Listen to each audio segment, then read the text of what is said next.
Welcome back नाजरीन हम discussion कर रहे थे पाकिस्तान की सफारती, पाकिस्तान की जंगी कामयाबियों के हवाले से और रीसेंट जो CDF का जो तैनाती हुई है इस हवाले से, और आज की प्रेस कॉन्फ्रेंस के हवाले से भी बात कर रहे थे। शराज साहब ने हमें ज्वाइन किया है। शराज साहब all the way from UK और इंटरनेशनल पर्सपेक्टिव के हवाले से भी बड़ी गहरी नज़र रखते हैं। शराज साहब ज़रा काइंडली बताइएगा, एक तो CDF की ये जो तैनाती के हवाले से फील्ड मार्शल साहब को जिस तरीके से सराहा गया, और एक और रिस्पॉन्सिबिलिटी और जो अपकमिंग पाकिस्तान की एक्सपोजर्स हैं, पाकिस्तान की जो अहदाफ हैं, इसमें कितना इम्पैक्ट करेगा ये ज़रा काइंडली इसमें बताइएगा कि यूनिफाइड कर देना फौज को, डिफेंस फोर्सेस का, ये तमाम तर मामला किस तरीके से देखते हैं आप? एक तो यह है कि नोटिफिकेशन हो गया है, तकर्री हो गई है, जो इनविग्विटी थी या रूमर्स थे वो तो दम तोड़ गए हैं जी। और बाकी ये है कि आईनी और कानूनी तौर पर जिस तरह 47वीं तरमीम भी किया गया है उसी मुताबिक नोटिफिकेशन हुआ है जी। लेट्स होप उमर के we will tighten our security, we will flourish economic wise, और हम कम्पीट करें दुनिया के हालात के मुताबिक। देखिए, पाकिस्तान की मुसल्लह अफवाज की भारी जिम्मेदारी है मुल्क का दफा करना, और अल्हम्दुलिल्लाह हमारी फौज दुनिया की छठी बड़ी फौज है, रिसोर्सेज भी हैं, वेल इक्विप्ड भी है, और मई के महीने में एक इंडिया के साथ जंग हुई है, उसमें हमने अपनी जो फौजी ताकत है या कैपेबिलिटी है वो दिखाई है। और उसके बाद जो मेन चीज़ मैंने देखी है, मार्का जो बयान और मरसूल था, जो ऑपरेशन हुआ या उन्होंने इंडिया ने हमारे ऊपर हमला किया, वो बेसिकली वो अपनी हजमनी कायम करना चाहते थे, लेकिन वो उनको जवाब दिया गया और उनके हथियारे गिराए गए और उन्हें बड़ी उसके ऊपर सबकी हुई है जी। तो अभी देखें, ये तो फौज तो हमारी नाकाबिले तस्कीर है। और दूसरी बड़ी बात जो हमने देखी थी वो ये कि एक यूनिफिकेशन पूरे मुल्क में नजर आई थी मई के महीने में। वो दुश्मन के मुकाबले में वो अफगानिस्तान से हो, वो अमेरिका से हो, वो इंडिया से हो, वो किसी तरफ से भी हो, पूरी कौम भी पाकिस्तान की फौज के साथ है। और ये जो यानी कि वो अच्छा, इसमें शराज साहब जरा, क्योंकि आप इंटरनेशनल पर्सपेक्टिव से बड़ी चीज़ें देखते हैं, और ज़रा बताइएगा, क्योंकि वेस्ट के अंदर भी देखा जाए तो यही मॉडल अपनाया जाता है, डिफेंस फोर्सेस को यूनिफाइड किया जाता है। तो आप क्या समझते हैं कि इंटरनेशनल सतह पे पाकिस्तान की सिक्योरिटी फोर्सेस, पाकिस्तान का इटसेल्फ इमेज के अंदर जो है वो क्या तब्दीली और क्या जो है वो एक अच्छा इम्पैक्ट पड़ेगा, आप समझते हैं? देखिए, दुनिया के दिगर ममालक में भी जो डिफेंस है, CDF का वो है, अपना अदारा मौजूद है, ये पहली कोई नई चीज़ नहीं हुई है। तो अगर ये हो गया तो व्हाट आई सी कि अगर फोर्सेस सारी एक कमान में आ जाती हैं तो इसमें क्या बुराई क्या है, एज लॉन्ग एज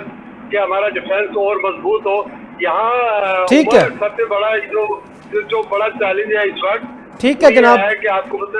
हमारे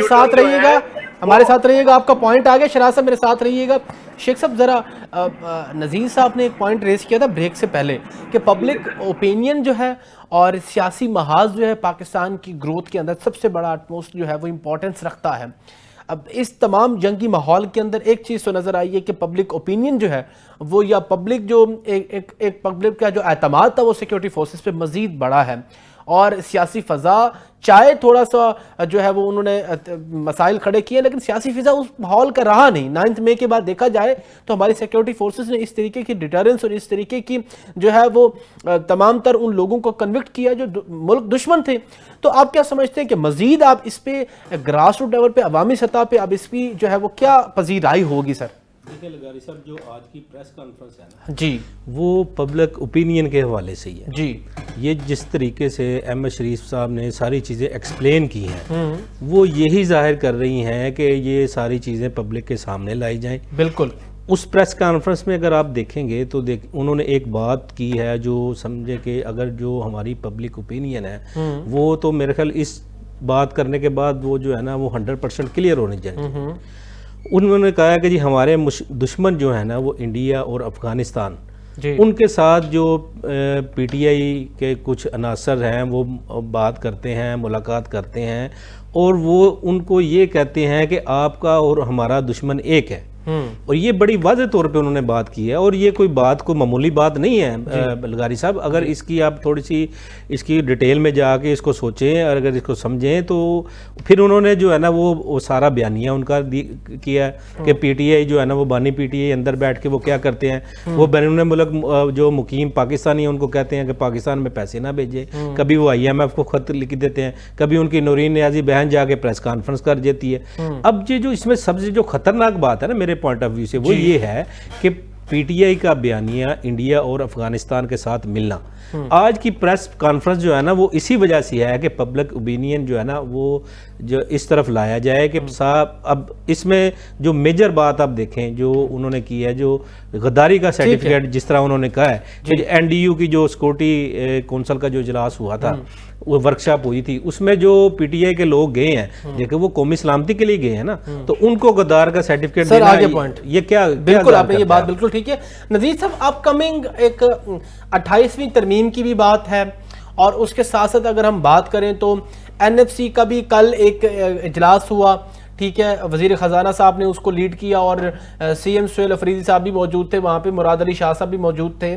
क्योंकि बहुत सारे ऐसे स्ट्रक्चरल तब्दीलियों की हमें अब पाकिस्तान के अंदर ज़रूरत है जिसमें वो हमारी कामयाबी बन सकती हैं। क्योंकि आज देखें तो हम जो भी फर्स्ट वर्ल्ड वॉर कंट्रीज़ हैं या जो भी प्रोग्रेसिव कंट्रीज़ हैं उनमें वक्तन वक्तन रिफॉर्म्स आती रहती हैं। तो आप क्या समझते हैं, एक तसलसल सिक्योरिटी फोर्सेस का तो कायम हो गया, तो अब इसका इम्पैक्ट क्या आप समझते हैं कि अपकमिंग पाकिस्तान के अमेंडमेंट्स पाकिस्तान के डिपार्टमेंटल सतह पर भी होगा? देखें जी, 18वीं अमेंडमेंट जो थी जी, उसने प्रोविंसेस को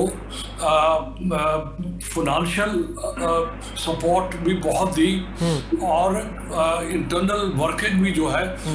उनको बहुत चीज़ें, बहुत से डिपार्टमेंट उनको दे दिए गए। अब उस वक्त शायद ये अंदाज़ा नहीं था कि ये सारी जो हम सो कॉल्ड एक्सपेंडेड उनका मैंडेट देते जा रहे हैं उनको, इसका क्या इम्पैक्ट होगा। उसका इम्पैक्ट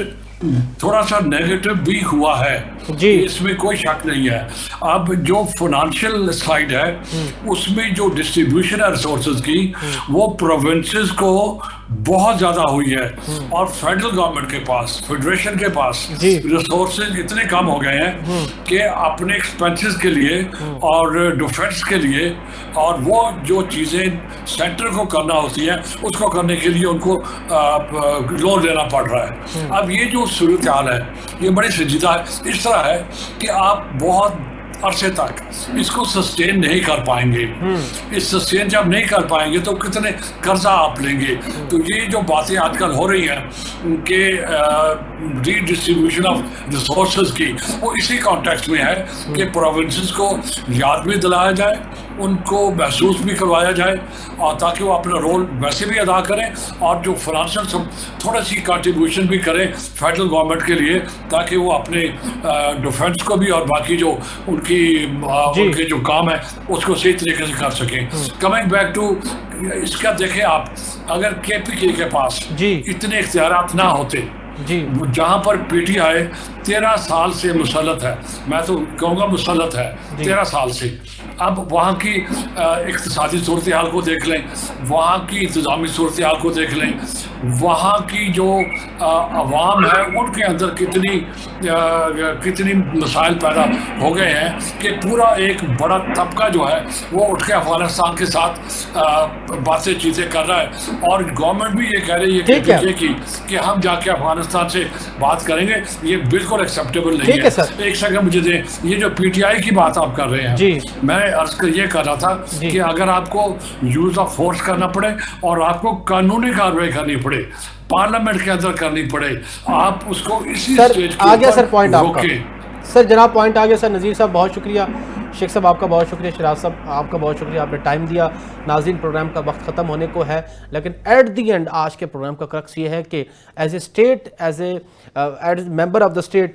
स्टेट जो डिटरेंस क्रिएट कर रही है हमें उसको एंडोर्समेंट करनी होगी, और तमाम दुश्मन अनासर जो पाकिस्तान के अंदर या पाकिस्तान से बाहर जो भी लोग हैं, अगर उसके लिए इबरतनाक निशान स्टेट उनको बनाती है तो हमें उसके पीछे लबैक कहना होगा, क्योंकि वक्त का ये तकाजा है कि तमाम लोगों को अब उनको कानून के कटहरे में में उनको इबरत का निशान बनाना है जो पाकिस्तान के खिलाफ जो है वो कोई हिकमत अमली अपनाने की कोशिश करते हैं। अपने मेज़बान उमर शरीफ लिगारी को इजाज़त दीजिए, इंशाल्लाह फिर आपसे मुलाकात होगी। अल्लाह निगहबान, पाकिस्तान जिंदाबाद।